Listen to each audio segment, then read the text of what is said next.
परमेश्वरी भगवान की, देवादिदेव शांतिनाथ भगवान की, शासन नायक महावीर स्वामी की, आचार्य भगवंत कुंद कुंद स्वामी की, आचार्य भगवंत विराट सागर जी विशुद्ध सागर जी महाराज की, मम दीक्षा शिक्षा दाता 108 विभव सागर जी महाराज की, अहिंसामय विश्व धर्म की, उत्तम आकिंचन धर्म की, परम पूज्य सिद्धि तेरी माता जी की जय, वंदने आरिका सिंह जी की जय, वंदामी माता जी, वंदामी माता जी, वंदामी माता। प्रिय बंधु, आज उत्तम आकिंचन धर्म का दिवस है। उत्तम त्याग के पश्चात आकिंचन की आवश्यकता क्या पड़ गई? महेंद्र भैया, त्याग के पश्चात आकिंचन की आवश्यकता क्यों पड़ी? त्याग से काम बन जाता, तप से काम बन जाता, संयम से काम बन जाता, लेकिन फिर भी आचार्य भगवंत ने त्याग के पश्चात में आकिंचन धर्म को ही क्यों रखा? इस बात पर कभी विचार किया कि नहीं किया? आचार्य भगवंत ने त्याग के पश्चात में आकिंचन धर्म के लिए इसलिए कहा है कि त्याग करने के पश्चात में उस त्यागी हुई वस्तु के प्रति कहीं तुम्हारे मन में अभी ममत्व भाव शेष तो नहीं है? यदि ममत्व भाव शेष है तो अभी तुम्हारा त्याग, तुम्हारे द्वारा त्यागी गई वस्तु अभी त्यागी नहीं गई है, अभी त्याग का फल आपको प्राप्त, अर्थात वो किंचित मात्र भी यदि ममत्व भाव है, उस किंचित मात्र के त्याग के लिए आकिंचन धर्म आया है। रसगुल्ले खाए? भूख तो नहीं, रसगुल्ले के नाम से सबके मुंह में पानी आ जाता है। खाए रसगुल्ले कि नहीं खाए? बोलो तो। खाए? कैसे थे? नमक वाले तो नहीं थे, लेकिन आप जब पहुंचे तो सब रसगुल्ले खा चुके थे। अब बची थी क्या? चाशनी। क्या बची थी महेंद्र भैया? चाशनी बची तो भाभी जी बोली कोई बात नहीं, अब रसगुल्ला नहीं है तो चाशनी ले लो तुम, कम से कम तनक तो रसगुल्ला को स्वाद, टुकड़न तो तनक मनक में डरी रहे झरन।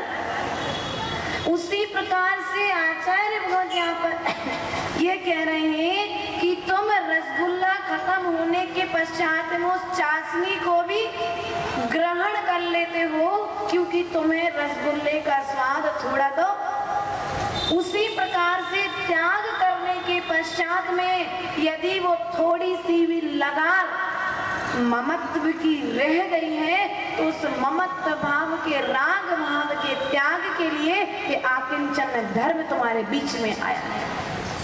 अर्थात किंचित मात्र वस्तु मेरी नहीं है, जो जो दिख रहा है वह मैं नहीं हूं, जो जो दिख रहा है वह मैं नहीं हूं, और जो जो नहीं दिख रहा है वह मैं हूं।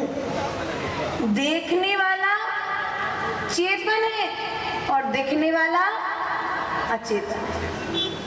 अर्थात मैंने आज तक अचेतन वस्तुओं को देख करके उनमें रम करके चेतन तत्व की प्राप्ति करने का विचार किया है, लेकिन ऐसा संभव नहीं हो सकता है।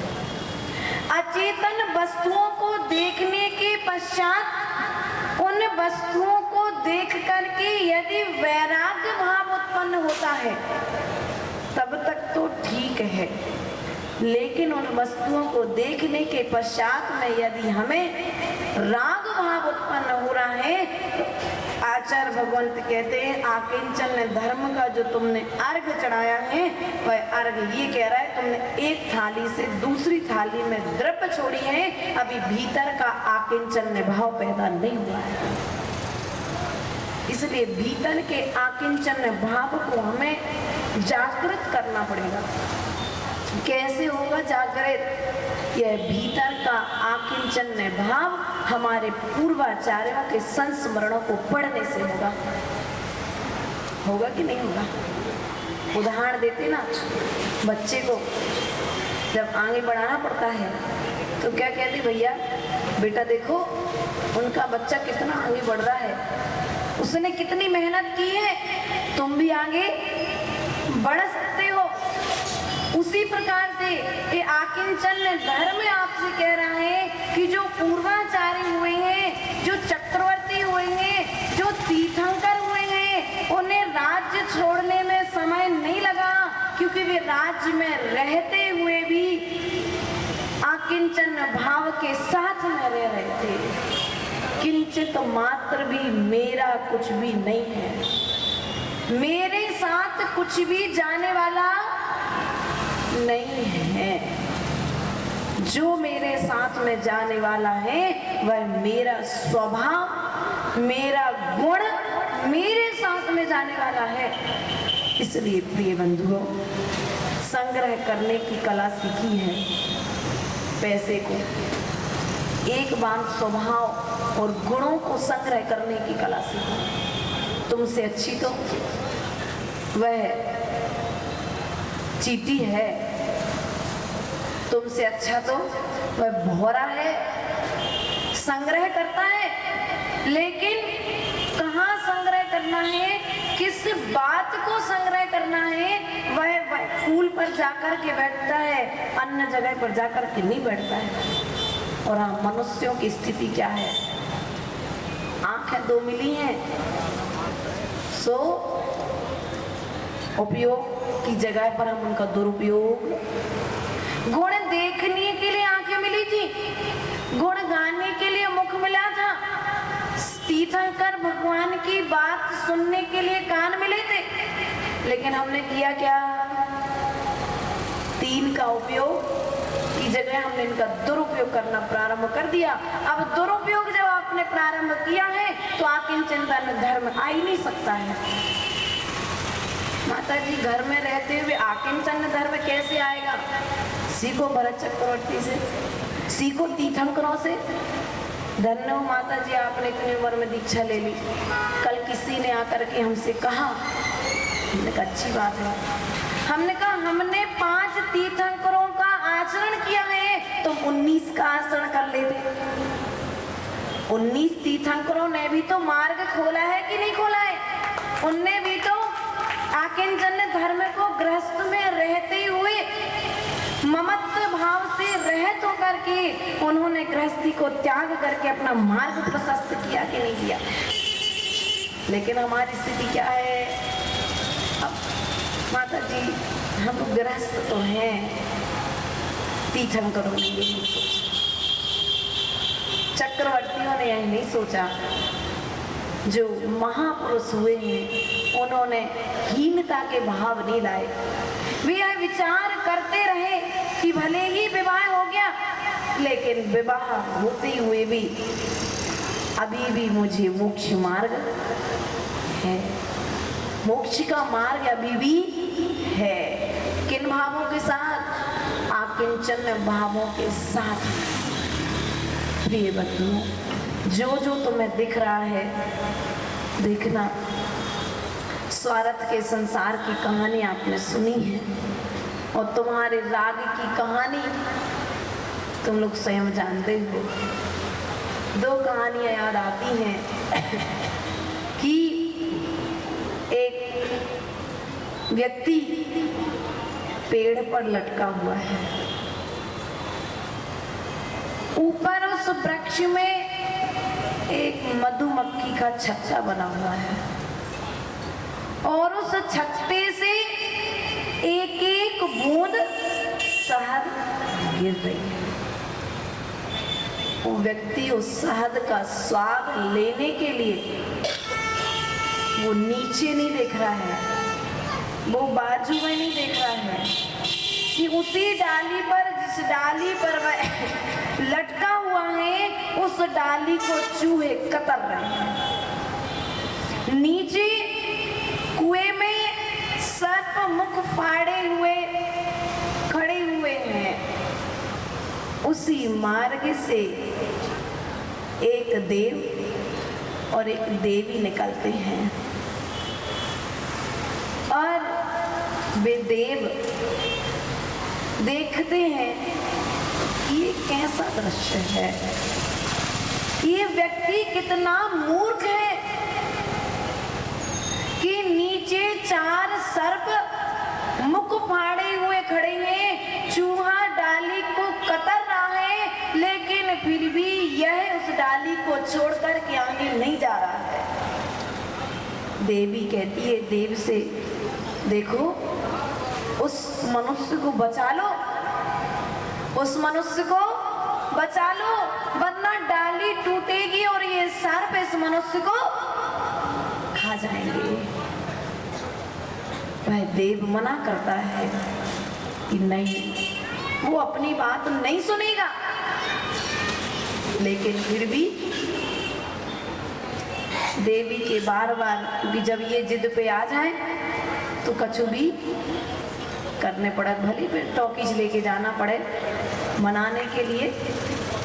ध्यान रखना, अब वो देवी जिद में आ गई कि नहीं, तो मैं तो उस व्यक्ति को अपने विमान में बिठाना पड़ेगा। देव साहस करके पहुंचा, और जैसे ही देव साहस करके पहुंचा तो देव ने उससे कहा, भैया देखो मेरा हाथ पकड़ लो, थोड़ी देर में वो डाली टूटने वाली है, और डाली टूटने से तुम कुएं में गिर जाओगे और 4 सर्प तुम्हें खा लेंगे। लेकिन वह मनुष्य कहता है, रुको तो, थोड़ी देर रुको तो, बस एक बूंद और ले ले। क्या कहा उसने? एक बूंद और ले लेने दो। देव रुक जाता है, एक बूंद और गिरती है, वो ग्रहण करता है, दूसरी बूंद फिर तैयार गिरने के लिए। देव पुनः कहता है, भैया अब आ जाओ। बोला बस एक बूंद और ले लेने दो।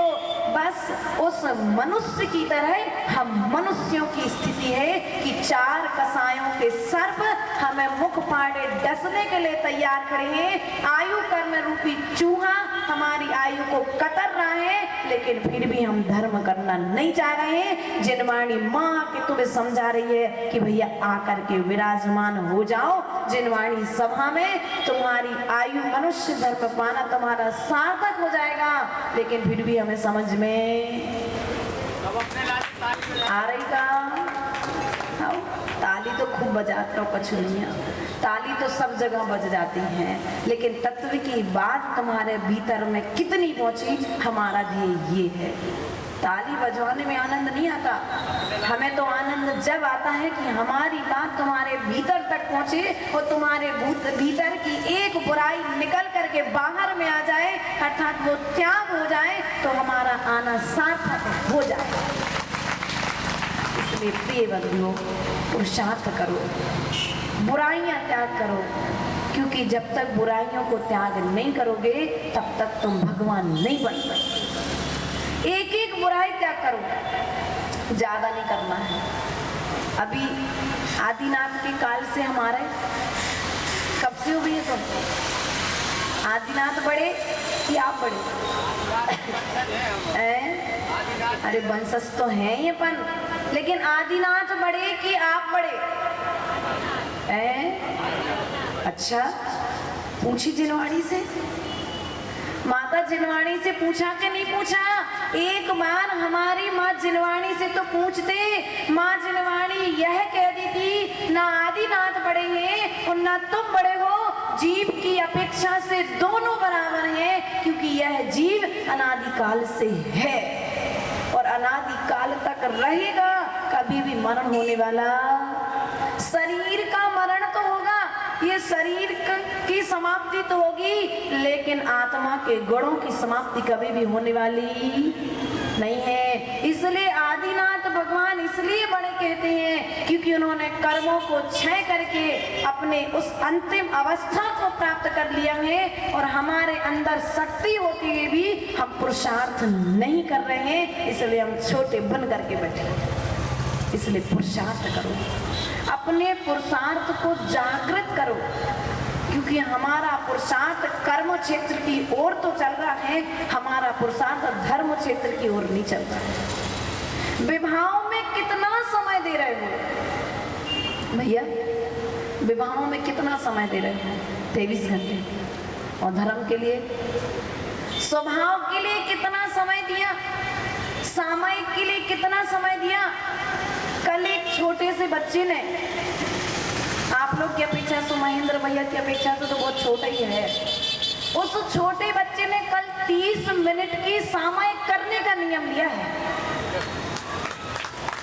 कितने मिनट की सामायिक? उसका नाम पता है क्या है? सृजन। उसने कहा माता जी हम 30 मिनट की सामायिक, 30 मिनट तो कम से कम एक स्थान पर स्थिर होकर के बैठेंगे। क्यों? क्योंकि जो 30 मिनट देंगे वह ज्यादा भाव के पाप नहीं काटेगा, तो कम से कम 30 भाव के पाप तो हमारे कट जाएंगे, क्योंकि सामायिक के लिए सबसे ज्यादा उत्कृष्ट बताया हुआ है। इसलिए प्रिय बंधु, आकिंचन धर्म स्वयं में रमने का धर्म है, बाहर में जमने के लिए नहीं है, स्वयं में रमने के लिए आया है। इसलिए पुरुषार्थ करो, बाहर की वस्तुओं का त्याग करके, बाहर के विभाव परिणामों का त्याग करते एक बार स्वभाव में आने का पुरुषार्थ करो। घर से चलते हो तो मंदिर तक आ जाते हो, और मंदिर में आने के बाद में यदि तुम निज मंदिर में जाने का पुरुषार्थ करोगे तो निश्चित ही आपको सफलता मिलेगी। घबराने की जरूरत नहीं है, पुरुषार्थ करो।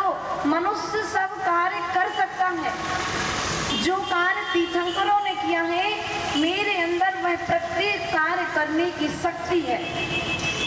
बस व्यवस्था इतनी है कि जितनी कर्म निर्जरा वे कर सकते थे उतनी कर्म निर्जरा हम नहीं कर सकते, कि उतनी क्षमता नहीं है।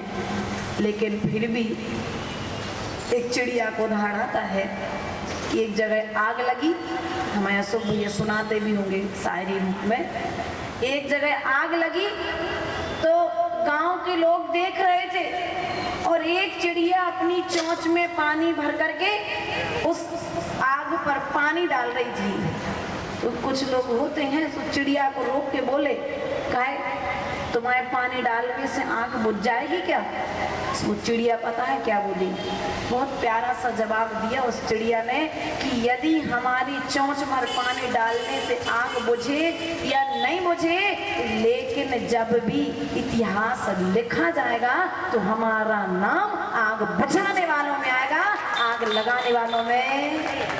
उसी प्रकार से यदि हम संग्रह करने के पश्चात में पूर्ण रूप से त्याग नहीं कर सकते तो कम से कम अपनी शक्ति के अनुसार यदि त्याग करेंगे तो कम से कम पूर्ण रूप से त्याग में नहीं आएगा तो श्रावकों के बीच में तो हमारा नाम आ ही जाएगा। एक प्रश्न आया था कि माता जी कोड़ा कोड़ी सागर, कोड़ा कोड़ी इतने लाख, इतने करोड़, इतने हजार, इतने 100 मुनिराज, इन मुनिराज के शासन काल में उस टोंक से मोक्ष पधारे। तो बोले क्या उतनी जगह होगी शिखर जी में? आता है ना टोंकों के विषय में। तो हम आपसे इतना कहना चाहेंगे कि भगवान महावीर स्वामी के काल में ऐसा नहीं कि संवेद शिखर जी से सब मोक्ष गए हैं, ऐसा भी कह सकते हैं, लेकिन एक ऑप्शन में हम ऐसा विचार करते हैं कि उनके शासन काल में जितने जीवों ने दीक्षा ली है, जहां जहां से भी दीक्षा ली है और वे जिस जिस स्थान से भी मोक्ष गए हैं, उन सब की एक काउंटिंग वहां पर। उसी प्रकार से जब आप लोग अभी किन के शासन काल में हो? बोलो तो, किन के शासन काल में हो? पीछे वालों को सुनाई दे रही है आवाज? किन के शासन काल में हो?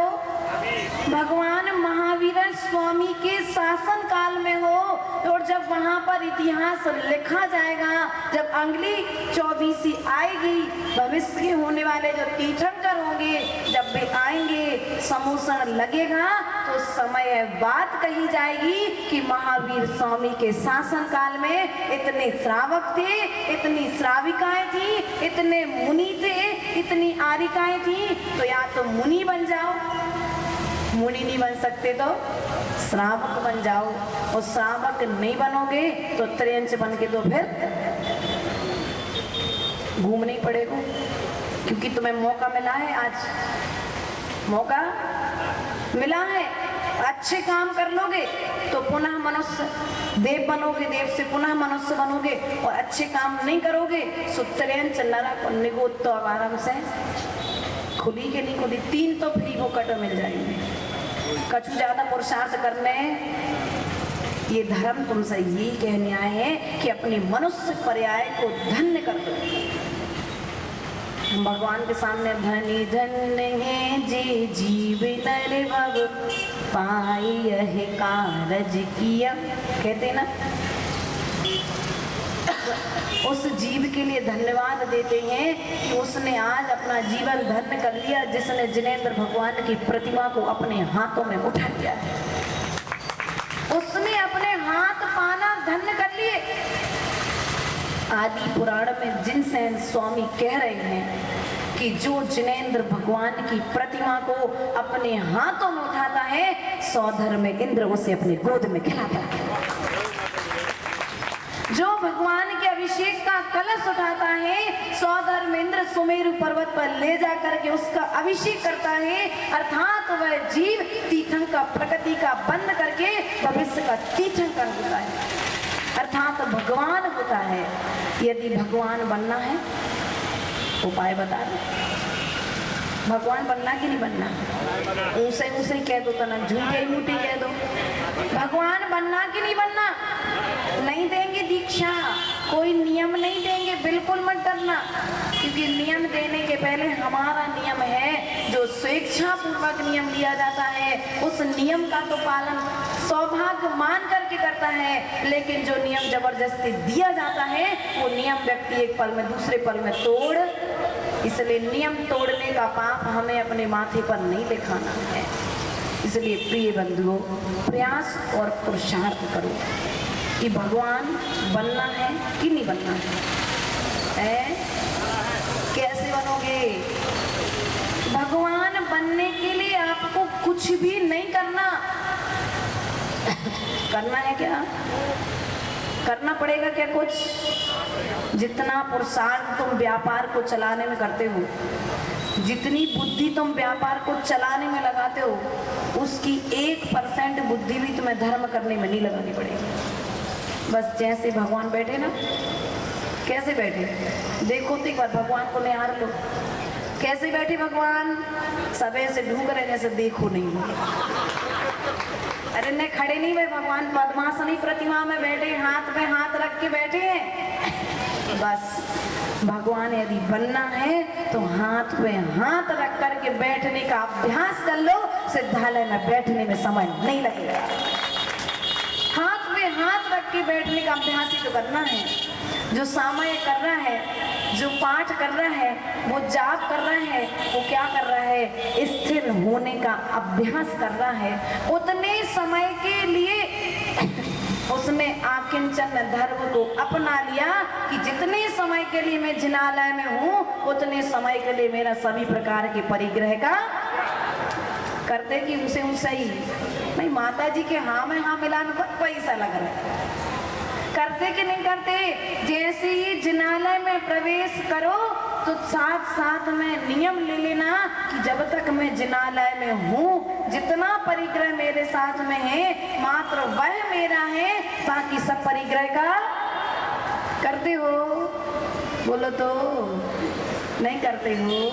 कर लेना थोड़ी सी कर्म की निर्जरा, ज्यादा नहीं तो तनक सी तो हो ही जाएगी। एक एक करके कहते ना, एक एक पत्ता जब झड़ता है तो पेड़ भी एक दिन खाली, एक एक बूंद जब गिरती है तो टंकी भी खाली। उसी प्रकार से ये छोटे छोटे जो तुम्हारे भीतर के भाव हैं, छोटे छोटे जो नियम हैं, यदि तुम यह ले लोगे, इनका अभ्यास करोगे तो एक दिन तुम उस आकिंचन धर्म की उत्कृष्ट अवस्था को प्राप्त होगे। और उत्कृष्ट अवस्था को जब प्राप्त हो जाओगे तो निश्चित ही तुम भी आकिंचन स्वरूप हो जाओगे। प्रिय बंधुओं, एक बड़ी दुविधा है समाज में, बुरा ही तो नहीं कह रहे, एक दुविधा है। देखो तो कल विचार कर रहे थे कि वह जीव धन्य है। देखो बता रहे तुम, और किसी को हंसो नहीं, शांति रखो। दुविधा इतनी है कि देखो एक जीव, हाँ संतोष जी को दिख नहीं रहे थे, अच्छा किया आ गए सामने। हाँ अब दुविधा की बात आई तो देखो बड़ों को तो सामने आना ही पड़ेगा, क्योंकि सुधार कौन करेगा? बड़े लोग ही तो सुधार करेंगे। दुविधा इतनी है कि जब वह जीव संसार से गया, एक जीव अभी गया ना पंचमी के दिन अपने बीच से, तुमने क्या सोचा कि वो जीव कहाँ गया? लेकिन उस जीव की घटना को याद करके हमें वह घटना याद आती है जो घटना कभी राजा सैनिक के साथ हुई थी। कौन सी घटना हुई थी? राजा सैनिक जब समूसण में जा रहा था तो धोखे से मेढक की तिरछी छलांग लगी और उसके कारण वह हाथी के पैर के नीचे दब गया।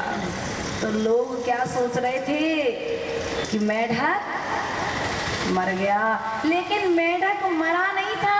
मेढक जो यहाँ पर भगवान के समोसण में जाने के भाव कर रहा था, तुम लोग तो मंदिर के भगवान को पूजते रह गए, वह साक्षात सिमंदर स्वामी के समोसण में चला गया। चला गया कि नहीं लगा? घटना सेम वही है। अन्न जल का त्याग जब तक शिवरार्थी भोजन नहीं कर देंगे। माता जी को पहले लेकर के यहाँ कटरा तक छोड़ा उसने, उस दिन हम लोगों को भगवान का अभिषेक किया, 10 दिन के एक आसन का नियम लिया। क्या ऐसा जीव हमारे बीच से जा सकता है? शरीर का नाश तो हो सकता है लेकिन स्वभाव का नाश नहीं हो सकता। इसलिए प्रिय बंधुओं, 12 भावना सुनाने तो जाते हो, लेकिन 12 भावनाओं का आचरण कराते कि नहीं कराते? हाँ माताओं, 12 भावना सुनाने तो आकिंचन धर्म उस दिन सब सुना रहे थे। अब कोई अपनी अपनी बार, दल बल देवी देवता, मात पिता परिवार, मरती वीरिया जीव खो, कोई न राखन हार। ये भावना तो सुनाई, लेकिन तत्व ज्ञान का यदि उपयोग व्यक्ति ने कर लिया तो का कह दे पता है अपन, देखो तो मोड़ा को गए कछूद नहीं बहे, जीजे के तो धर्म कर्म करन लगे। ये दुविधा है बड़ी समाज में।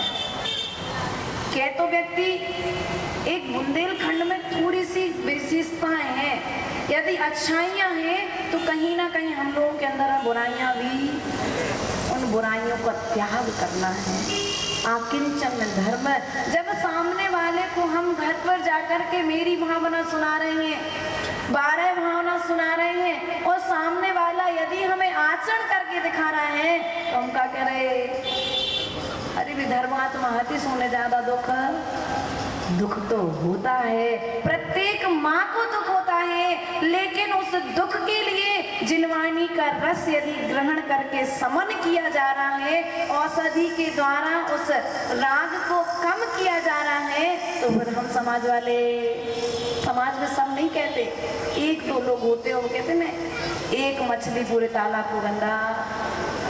लेकिन ध्यान रखना है, हमने एक ही बात कही अनुज जी से, पिंकी जी भी हमारे पास में आई थी, प्रियंका भाभी, उनको बुलवाया था, हमने उनसे एक ही बात कही, जीव अच्छा था तो रोना क्यों?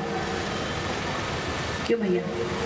संतोष जी बेटा है, बहू भी होगी और व्यापार भी करता होगा, तो आपको प्रसन्नता कब मिलती है? जब आपका बेटा आपसे अच्छा व्यापार करे, खुशी होती है। आप उस पुराने मकान में रह रहे हो, लेकिन बच्चे के लिए अच्छा मकान आपने बना करके दे दिया, प्रसन्नता हो रही ना। अगर बच्चा अच्छा व्यापार नहीं करता, अलग होने के बाद अच्छे घर में नहीं रहता, तो माता पिता को चिंता होती। लेकिन जब वह तुमसे अच्छे मकान में पहुंच गया, तुमसे अच्छे स्थान पर पहुंच गया, तो रोना क्यों? हमारा तो प्रश्न ये है। बच्चा आहार दिए, भगवान का अभिषेक किया, शिवरात्रियों की सम्यक दृष्टि, श्रावकों की वैयवृत्ति की जो यथा योग्य थी, तो फिर सब कुछ अच्छे काम करने के पश्चात में जीव कहाँ जाएगा? बोलो है, कहाँ जाएगा?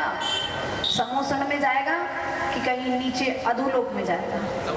है, उच्च आचरण करने वाला व्यक्ति ऊंचे स्थानों पर जाकर के विराजमान होता है, नीचे आचरण करने वाला व्यक्ति नीचे स्थानों पर जाकर के विराजमान होता है। और जब हम सबने यह देखा है कि उस बच्चे ने 14 साल की उम्र में संवेद शिखर जी की 25 यात्राएं कर ली। कितनी वंदना कर ली? 25 वंदनाएं कर ली। मुनिराज को आहार दान दे लिया, साधुओं की योग्य वैयावृत्ति कर ली। तो क्या ऐसा जीव 14 साल की उम्र में यदि 10 दिन के एकासन करके पानी नहीं पीऊंगा जब तक शिवरात्रियों का भोजन नहीं होगा, त्याग के साथ में यदि जाता है, तो निश्चित उस जीव ने वह काम कर लिया जो काम आप 40 और 80 की उम्र में नहीं कर पाए। और ऐसा जीव निश्चित ही कोई ना कोई अच्छे श्रेष्ठ स्वर्ग में होगा और तुमसे ज्यादा सौभाग्यशाली। तुम सब तो सोच रहे कि विद्यासागर जी चले गए, हम सब तो सोच रहे विराट सागर जी गए, लेकिन वो बच्चा तुम लोगों के यहाँ से जाकर के दोनों आचार्यों के साथ में बैठा है, दोनों आचार्यों के बीच में बैठा है, कुंद कुंद स्वामी के पास में बैठा है। जो तत्व ज्ञान उसकी माँ नहीं दे पाई, वो तत्व ज्ञान वो कुंद कुंद स्वामी से स्वर्गों में ग्रहण करता है।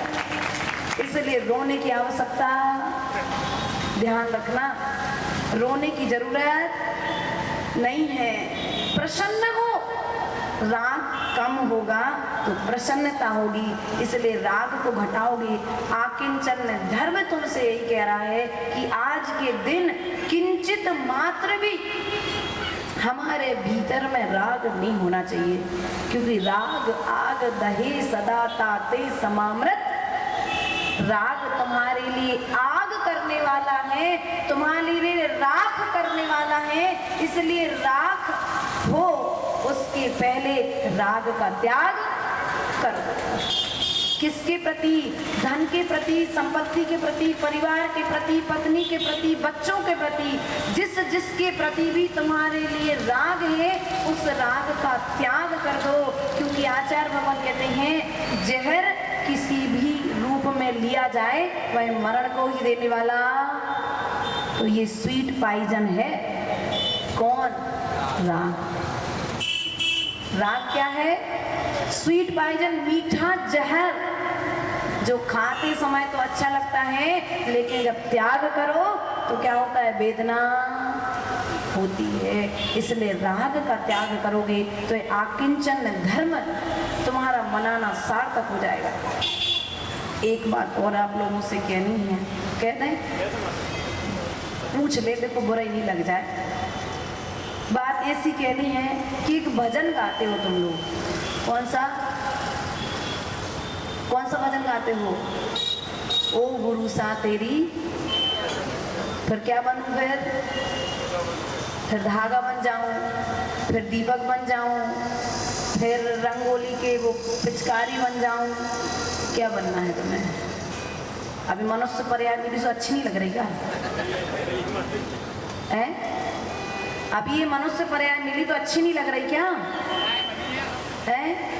शिष्याएं तो बैठी है, माइक से नहीं बोलियो। अबे हम एक ही चालू रहते। क्या कहा? शिष्याएं तो बैठी हैं तो आरी का बनो ना, हमारे साथ रहना है तो।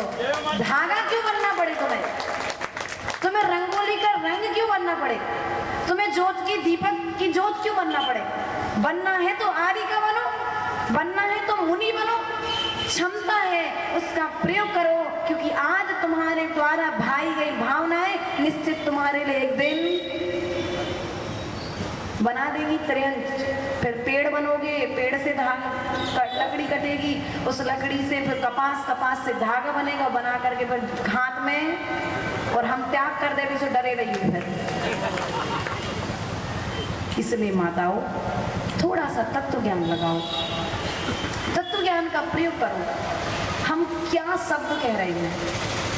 हम मनुष्य होकर के आरिका बनने की क्षमता होने के पश्चात व्रती होने की क्षमता हमारे भीतर में है, 5वें गुण स्थान तक जाने की क्षमता हमारे भीतर में है, पंचम गति तक पहुंचने की शक्ति हमारे भीतर में विराजमान है, लेकिन हम क्या कर रहे हैं? रंगोली के रंग बनने की भावना।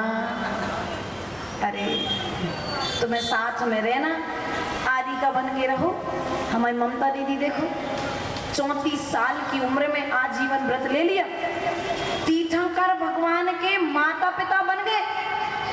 और तो और साधारण नहीं समझना, ये भी नहीं सोचना कि जिनके घर में कछु नहीं हो, महेंद्र भैया बेई दीक्षा ले, ऐसा नहीं सोचना। आज कम से कम 25 बच्चों का अध्ययन ममता दीदी का परिवार करा रहा है। कितने बच्चों का अध्ययन? 25 बच्चों का अध्ययन। प्रतिभा स्थली में एक बच्चे की हर साल की फीस कौन दे रहा है? इनका परिवार। और हम क्या सोचते हैं? और आज उनका 9वां उपवास है और भैया वृत्ति में कोई कमी। इसलिए प्रिय बंधुओं, आकिंचन धर्म ये कहता है कि सब कुछ है, लेकिन सब कुछ होते हुए भी मैंने अपने भीतर की यात्रा कितनी प्रारंभ की। संपत्ति है लेकिन संपत्ति का अभिमान। एक भजन और गाते ना, तो क्या कहते हो? क्यों इतना अभिमान है 2 दिन की जिंदगी का, क्यों इतना अभिमान है 2 दिन की जिंदगी का, जिस दिन उड़ेगा प्राण पंछी तन भी है क्या तन तुम्हारे साथ जाने वाला? जिसकी तुम सेवा कर रहे हो ये तन भी तुम्हारे साथ में जाने वाला? अरे अच्छे दिखना है तो थोड़ा सा, सबसे अच्छी परफ्यूम कौन सा आया है? सबसे अच्छी क्रीम कौन सी आई है? सबसे पहले सुंदर दिखने के लिए क्या क्या प्रयास नहीं करते हो? आचार्य भगवान कहते हैं शरीर को सुंदर दिखाने के लिए तुम प्रयास कर रहे हो, एक बार स्वरूप को सुंदर बनाने का पुरुषार्थ करोगे तो आकिंचन धर्म आने में समय। हम रूप के सुंदर बने हैं, एक बार स्वरूप के सुंदर बनने का पुरुषार्थ तो करो।